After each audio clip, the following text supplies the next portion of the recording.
set your intention from the beginning. Everyone wants to increase revenue. Yes, we all want to make more money. But how are you going to do that? Is it through your loyalty customers, your repeat customers? What is it that you really want to do? And dive into that. Don't worry about all the other stuff. Focus on what's working because there's too many things that can go wrong. So when you focus on the good, you get more good.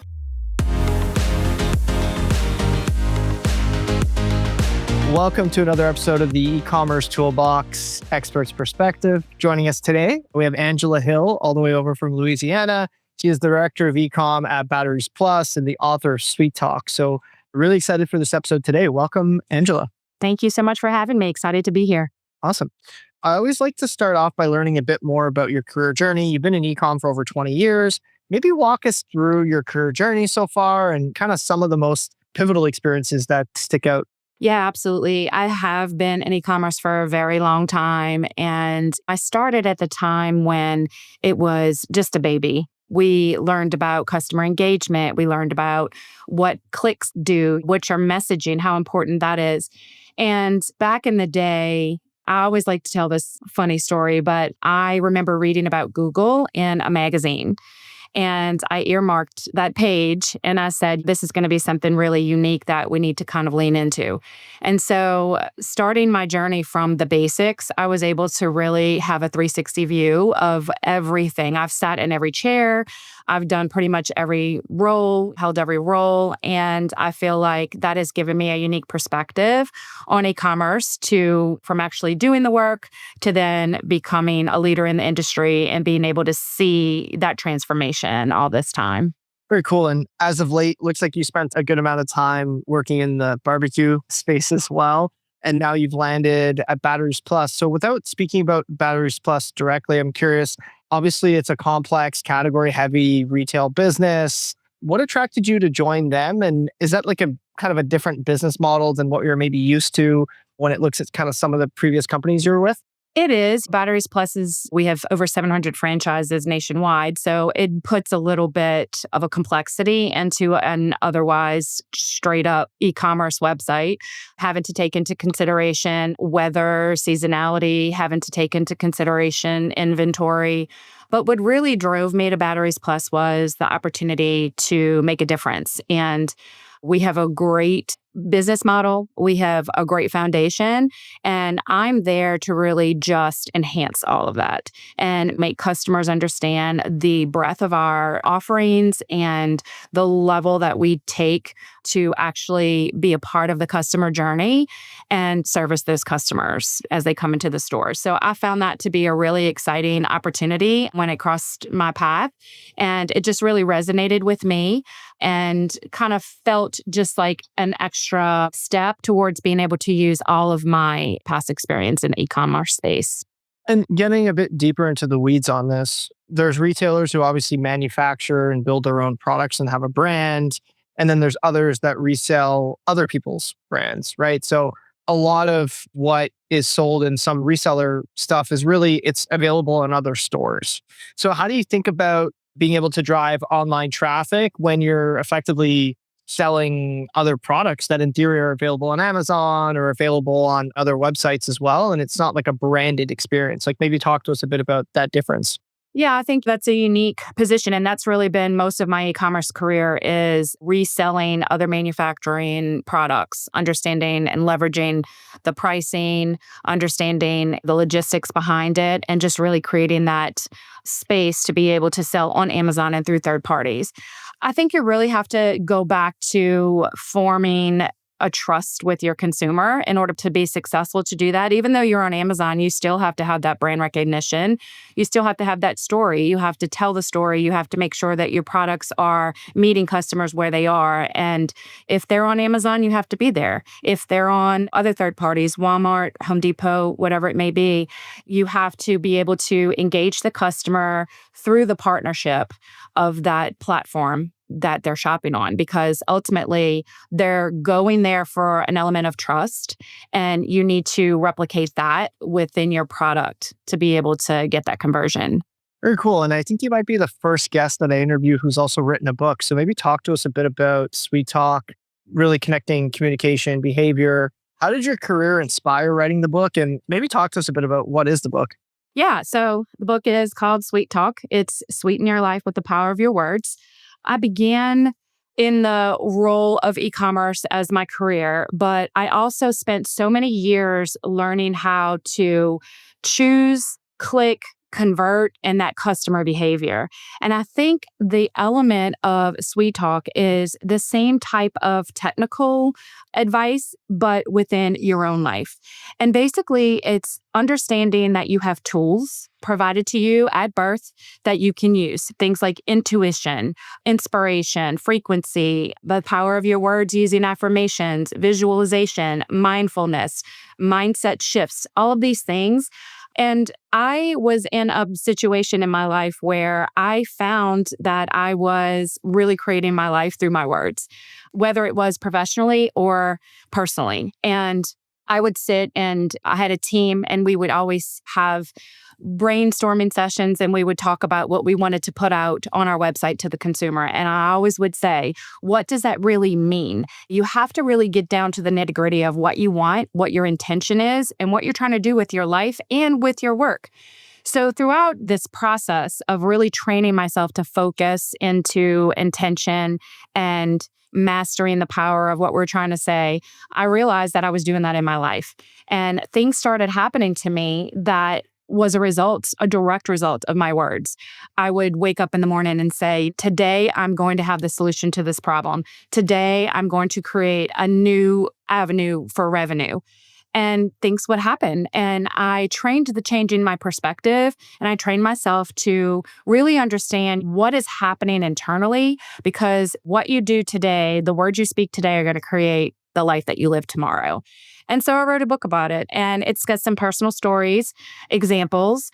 Like, it is focused on affirmations, but it does have more of the tools that you can use to weave in that intuition, inspired action, and things of that nature as well. So at the end of each chapter, you can write your own notes and you can write your own affirmations. So far, the feedback I'm hearing is really great. I've had people from executives read it and say it's changed their whole perspective on running their business, all the way down to teenagers and young adults read it and say, I just never thought about what my words were doing to either hinder my life and my environment, or also just push that positive energy and expand that positive energy into their world. So I really had a good time writing it. And I do think that my e-commerce background has helped me to sort of dive into that consumer behavior to understand how we can curate our lives just like we curate our brand pages. I love hearing that. That's really awesome. And I've already heard you say meeting people where they are. How does that translate into how you're basically driving revenue through an e-com website, whether it's a product page, checkout flow, customer messaging? Yeah, curious about how you kind of translate that directly in there. Yes, I think you have to, one, understand who your customer is and why they're shopping your website. And once you get that down, then you can follow them on the customer journey. Sometimes when I say meeting people where they are, you can take the technical terms of that and say, are they just browsing? Are they ready to buy? What is the intention of them, shopping on your website? But you can also look at meeting them where they are as far as their mindset. So are they a return customer? Are they coming to you because they trust you? Because maybe their neighbor has said, hey, I've shopped at this store. I go into this store. I trust them. That is a completely different experience than a new customer finding you because they searched for your product online. So being product centric and trying to understand, are they looking for technical aspects to technical confidence, or are they looking for a trust level of, I can understand that they're going to help me, they're going to serve me the right product, I can trust checking out, they're going to follow up if something goes wrong, what's their warranty, and really just putting all that on the table where they are. So at the checkout, you want to have that level of trust, right? You want to give them the confidence to click that button and go through the checkout process. Maybe at the beginning, you want to show them more products. Maybe you want to say, look, we are a legit company. We have stores. We have a great return policy. We have all these products. Give them a clear navigation and really provide to them what they're looking for in that moment in the right way, using the right words. I'd love to hear that. And you touched on one of the next topics I wanted to go through, which is the microcopy. So maybe talk to us a bit about, you recently had a LinkedIn post, talked about cutting abandonment rate, microcopy tweaks. For those that don't fully know what that means, maybe give us a brief description of what that is, and then kind of talk through how you think about it in some of your mental models and how you evaluate if it's working or not. Yeah, absolutely. And I mean, AI is kind of forcing us to do this right now because they are taking into consideration every word that we have on our site. They're putting a summary together and then feeding that to the customer. So no longer can you just match word for word. And so when a customer comes to your site, are you selling to them or are you giving them that trust level and helping them? So changing instead of products left in your cart, which is a very factual dictionary style of explanation that consumers really kind of glaze over now because that's not what they like. Maybe instead of that, you say, hurry, here's what you left. Or one of my examples was, let's wrap this up. Add it and let's get it going. Save some time. Here are the things that you looked at already. Here's some time savers. And just really formulating that message to be more conversational, more intuitive. Instead of putting on your homepage, shop these products or shop our categories, maybe something like, we're ready for fall, are you? Or fall favorites, or just really that conversational piece, I think. And AI is doing that now. I use the example a lot of times. If a pregnant woman is looking for comfortable shoes, she's going to search comfortable shoes. But what AI is going to serve and what you want to do to your website is provide shoes that have thick soles, shoes that can be walked on all day, shoes that don't have laces that you can just slip into. And all of that, we're teaching AI that equals comfortable shoes. So we have to remember now, like, what are those value propositions? What are those USPs that we need to start speaking on our website that is going to be interpreted by AI and by the consumer as to what they're looking for? Like, that's going to answer their question. That's going to serve their need. That's going to provide them assistance in finding what they want quickly without actually the technical terms being used. So I think that's something that's really changing right now. And a lot of companies are, I'm not going to say struggling with that, but I think that changing your mindset on that and changing your perspective is going to take some work. Absolutely. And you mentioned customer expectations, especially with AI coming.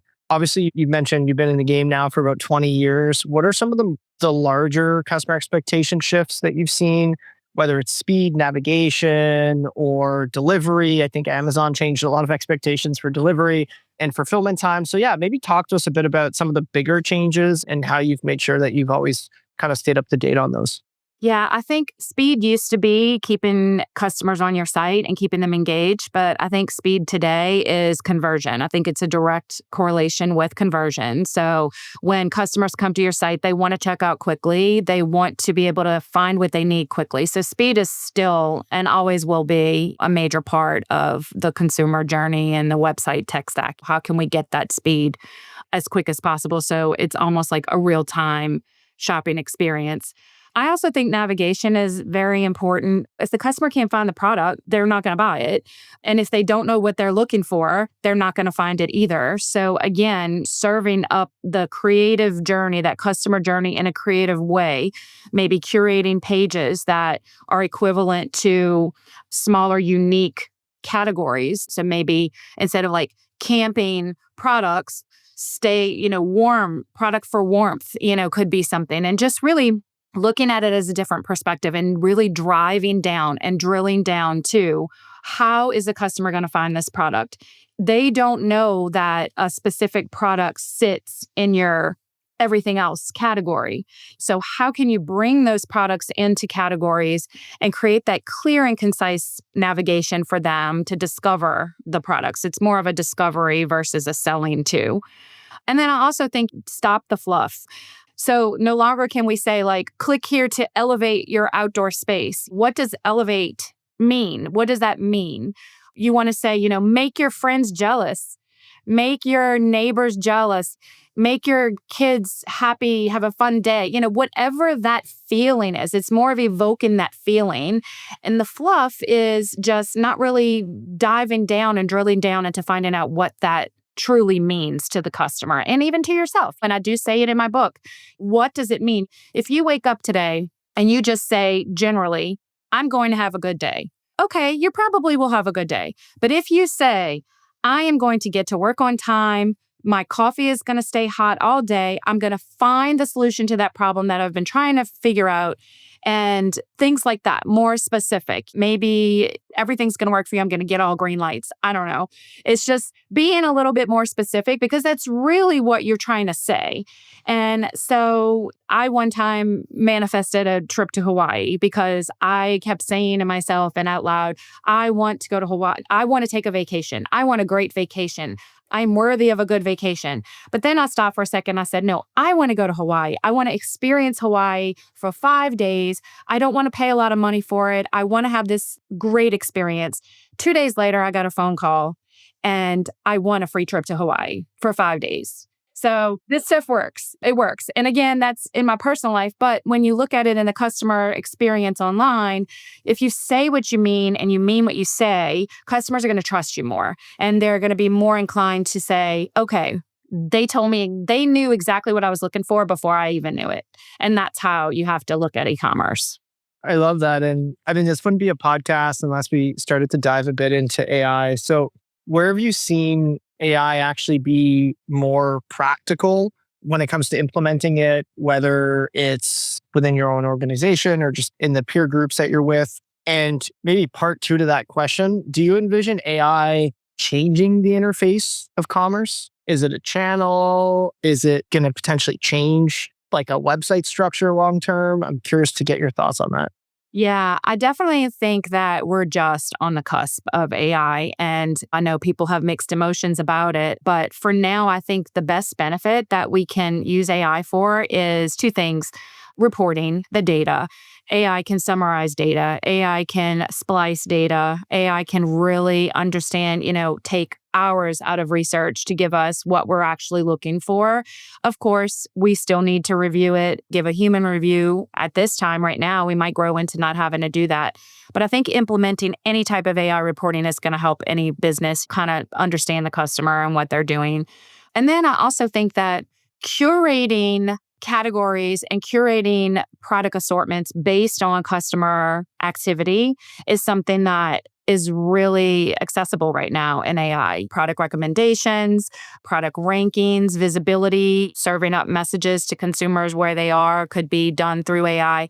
There's a lot of companies that are emerging right now that have so many AI capabilities. Just it's mind-blowing when you get into it because it's almost like it's there, but when someone puts it in front of you, you're like, wow, this is like crazy that you could do this. And it's not just writing words and ChatGPT and all of that. I think that's good in assisting, but I think the true AI is going to come later. And yes, I do think that our platforms are going to change. I think that they're going to be able to log in to a website and it's going to know. I mean, everything's already connected. You feel like Big Brother's watching you because it is.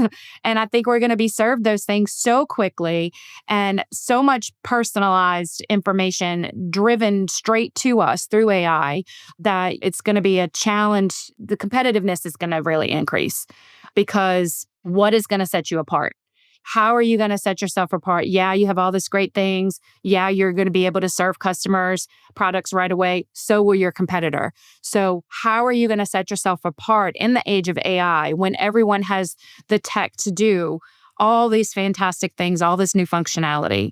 And I think the answer to that is just branding, trust, branding, understanding your message and putting that out there in addition to all of the technology and functions that you have on your site. It's going to be an interesting time. I'm really looking forward to it in a way, but sometimes I kind of sit back and think, man, the website of the late 90s was so cool too. No, for sure. And obviously, with your 20 years of experience, I'm assuming how you've kind of approached these technological innovations has also kind of changed as well. Do you have any kind of advice or principles for folks that might be in your position but 20 years ago? Wow. Yeah. I think it all goes back to know your why. Why are you doing whatever you're doing? Set your intention from the beginning. Back in the day, we had to hand code everything. We had to really create special boxes for everything, and everything was just so manual. And we had no data. We had no reporting. All we knew was sales. Oh, we got an order. Where did they get that from?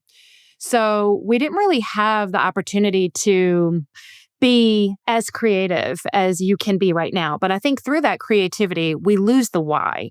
So know your why, know why you're doing something. First step, wake up, understand, okay, everyone wants to increase revenue. Yes, we all want to make more money.